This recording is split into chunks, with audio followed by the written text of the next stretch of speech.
अगला नौवा काव्य। आमर्ष सर्वौषधयस धयस्तक सा आधे सातक लेना है। सर्वौषधयस ता नहीं लेना, सातक धयस, मुंह बंद नहीं होना, धयस। हाँ हाँ। आमर्ष सर्वौषधयस तथा शीर तथा शीर विषा विषा दृष्टि विषा विषाश्च। कहीं पर विषम लिखा है, सब विषम लिखा क्या? नहीं लिखा। विषा एक बार फिर। आमर्ष सर्वौषधयस तथा शीर तथा शीर, रा भी लेना है, तथा शीर विषा विषा दृष्टि विषा विषाश्च। विषा विषा दृष्टि विषा विषाश्च। सखिल विडजल मलौषधीशाः मलौषधीशाः मलौषधीशाः। सखिल विडजल मलौषधीशाः स्वस्तिक क्रियासु परमर्शयोनः। आमर्ष सर्वौषधयस्तथा शीर विषा विषा दृष्टि विषा विषाश्च।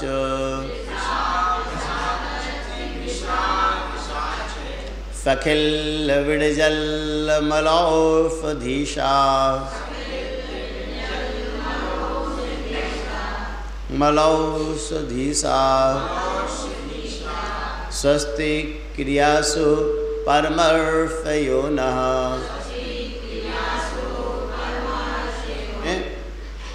10 रिद्धियों के नाम आ गए।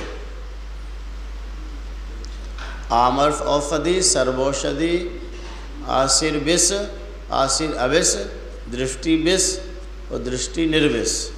छ्वेल औषधि, बिड औषधि, जल औषधि और मल औषधि। इस प्रकार से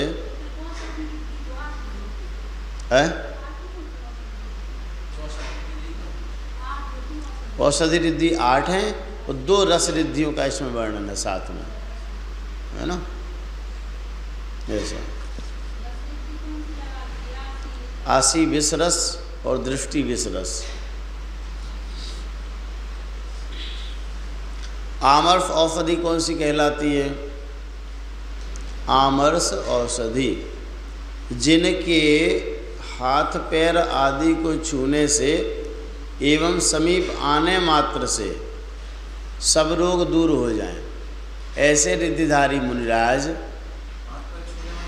जिनके हाथ पैर दबाने से, स्पर्श करने से, छूने से और जिनके समीप आने मात्र से, स्पर्श तो ठीक है, जिनके समीप आने मात्र से सब प्रकार के रोग दूर हो जाते हैं, ऐसे वे आमर्ष औषधि रिद्धि के धारी मुनिराज हुआ करते हैं।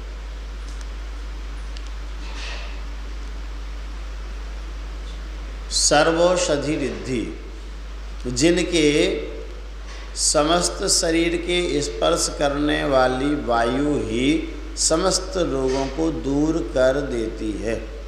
अर्थात ऐसे मुनिराज, ऐसे सर्वौषधि रिद्धि के धारी मुनिराज होते हैं जिनके शरीर से स्पर्शित वायु किसी रोगी पुरुष के शरीर को छू जाए तो उनका रोग शांत हो जाता है।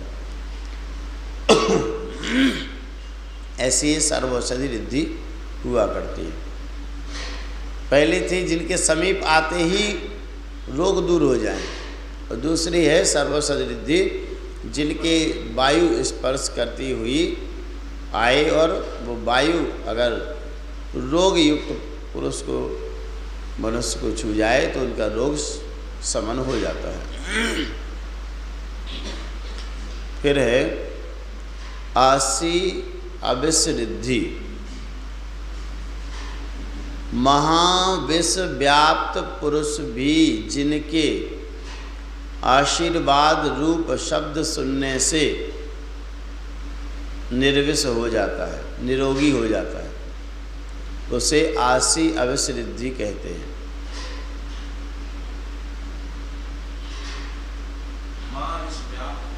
पुरुष भी कोई अगर विष, किसी भी प्रकार का विष किसी को चढ़ गया है, ऐसे उस विष व्याप्त पुरुष, ऐसे मुनिराज जो आसी अविष रिद्धि के धारक हैं, उनके आशीर्वाद रूप शब्द भी सुन लेते हैं तो उनका पूरा विष शमन हो जाता है,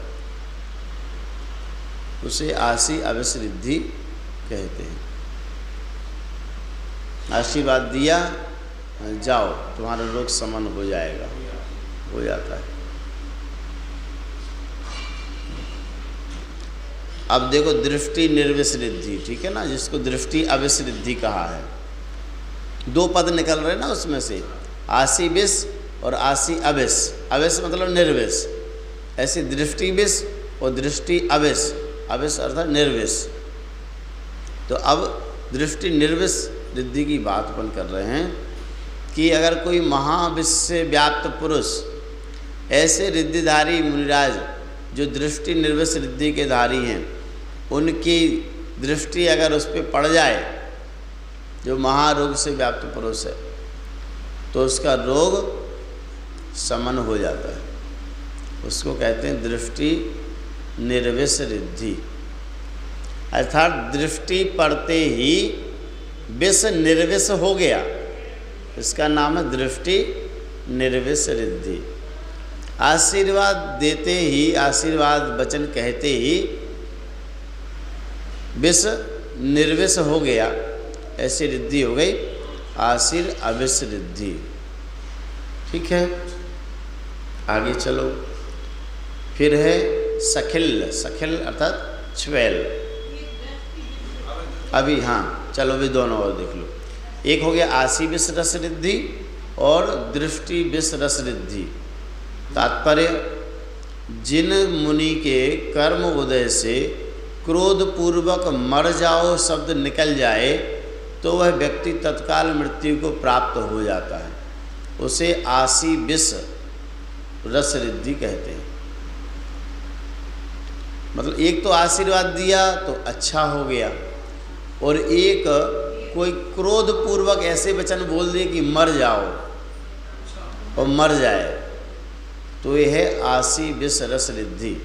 लेकिन इसका प्रयोग नहीं करते। ऐसे ही दृष्टि विष रस रिद्धि होती है, क्रोध पूर्वक किसी व्यक्ति के ऊपर दृष्टि पड़ जाए तो वह तत्काल मृत्यु को प्राप्त हो जाता है।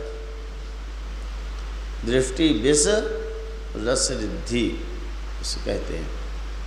ठीक, हाँ, देखते साथ ही क्रोध पूर्वक दृष्टि अगर पड़ जाए तो भस्म हो जाए, नष्ट हो जाए, मर जाए, ऐसी रिद्धि। फिर है सखिल अर्थात छ्वेल रिद्धि। छ्वेल औषधि रिद्धि।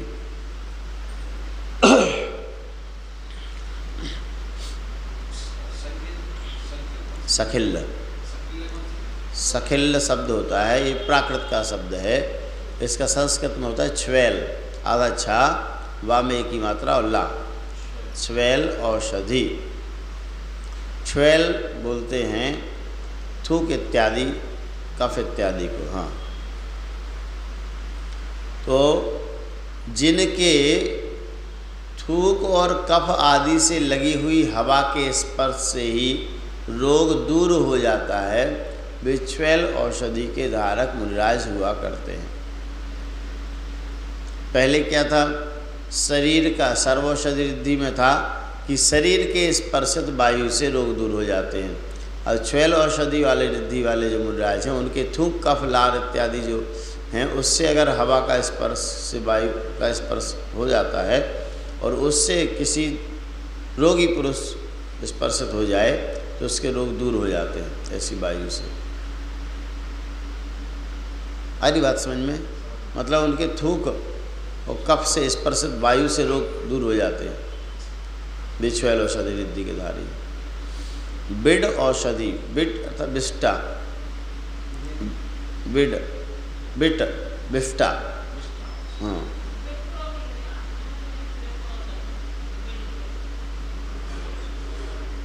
इसमें तो बिड शब्द ही दिया है,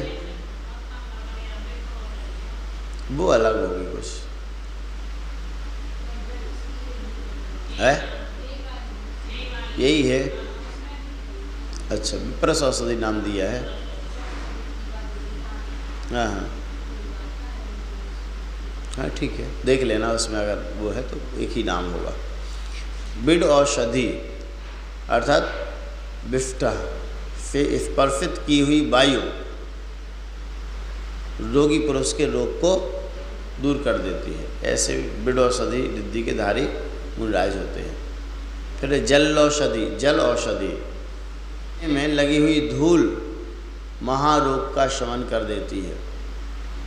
जिनके शरीर के पसीने में लगी हुई धूल महारोग का शमन कर देती है, ऐसे भी जल औषधि रिद्धि के धारी मुनिराज हुआ करते हैं।